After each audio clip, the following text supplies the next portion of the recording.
What's going on YouTube? Here we have the first installment of upgrading my Echo 1 Red Star AK-47, the classic slot machine. This gun stock performed very well out of the box, but I am on the quest to make it work even better. So, after putting in a Prometheus 6.03 Type bore barrel, a Prometheus blue bucking, and an Echo 1 high torque motor, I am now in need of putting in a better bucking nub than the Red Star stock one. But before we do anything with the new hop-up nub, I'll show you some footage of the gun's range with the old stock hop-up nub. We'll review how it performs after the installment. Let's get into it. This AEG's hop-up is turned all the way on, and notice how it's just plainly dropping at its maximum distance, which is about 130-135 feet. Okay, so here we have the bad boy Echo 1 Red Star AK-47 with real wood furniture and a full metal body. Before we begin this task, these are the three tools I use to take apart the gun and lubricate the hop-up unit. To start, I remove the dust cover, next push in the button to remove the carrier spring, then slide the charging bolt back and pull it off. Make sure to keep all your parts together. So on most AK-47 builds, there will be 2 screws in the bottom of the body here and 2 more on top, but this build does not have those, and I find this design much more easier to deal with. So moving on, you can see the top of the gearbox here, and this is our hop-up unit right here.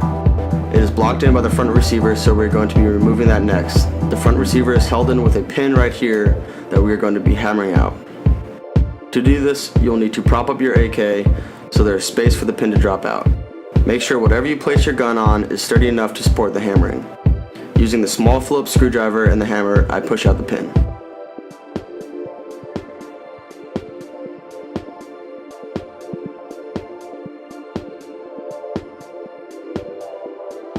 Now that the pin is removed, I need to separate the front receiver from the back. It's held in tight, so it requires a good amount of force to pull it apart. Be careful though, because the hop-up unit is still in the way.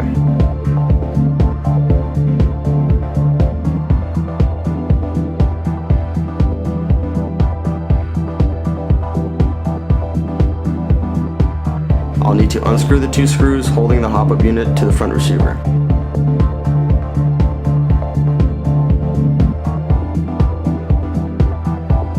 Once the screws are removed, I can carefully remove the front receiver from the back receiver and slide it off the inner barrel. At this point, make sure to push your hop-up unit all the way on to allow space to separate the receivers. Next, we can push the inner barrel and the hop-up unit forward and angle it out of the top of the back receiver. Now that we have the AK inner barrel and the hop-up unit out of the body of the gun, we can start messing with the hop-up. Here's the new Prometheus bucking nub I'm installing. The only tools I'm using for this is the small Phillips screwdriver and some silicone spray to lubricate the parts. First, I'll want to turn the hop-up all the way down. Next, pull off the C-clamp, then I can slide out the inner barrel. The barrel I've installed is a Prometheus 6.03 Type bore barrel. On this barrel I installed the Prometheus blue bucking, and I chose this bucking due to its firm rubber build. Some people don't like Prometheus blue buckings, but I have had nothing but good luck with this guy. Now inside the hop-up unit, you can see the bucking nub at the top of the hop-up. I use my screwdriver to push that out.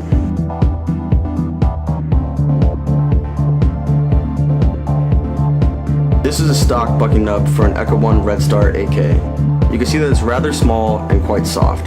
The stock nub is simply too soft and small for my liking, especially with the Prometheus blue bucking. The nub's role is to push down on the bucking, giving the BB backspin, causing the hop-up effect. Now to get the new nub out, this package happened to come with 2.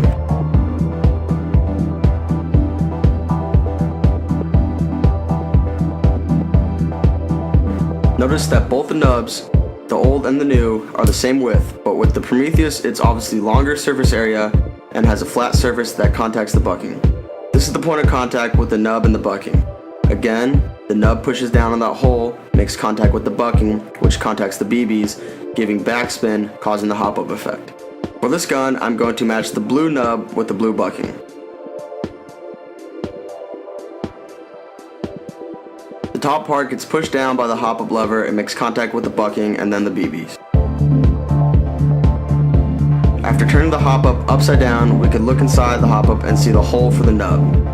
From here, we just maneuver the nub into the hole. This will take a few tries, so move slowly and take your time.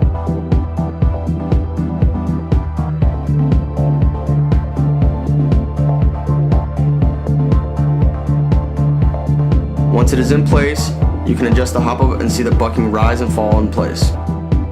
Now I will spray a small amount of silicone spray on the bucking and work that in with my finger. From here, I slowly place the barrel and the bucking back into the hop-up unit. Make sure the hole in the barrel, where you can see the indent on your bucking, is facing the top of the hop-up unit to make contact with the nub.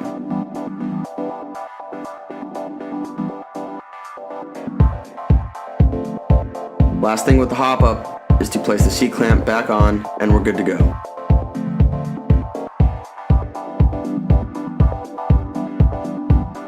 Now to put the gun back together and test fire it. First, turn the hop-up all the way on so it doesn't get in the way of the front receiver when placing the C-rings back together. Next, slide the barrel back in. Make sure to push it in all the way against the gearbox, lining it with the air nozzle. From here, I essentially do the reverse of what we did to take apart the gun.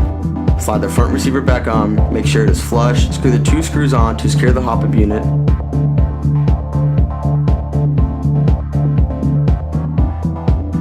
Turn the hop-up unit all the way off. Hammer the pin back in.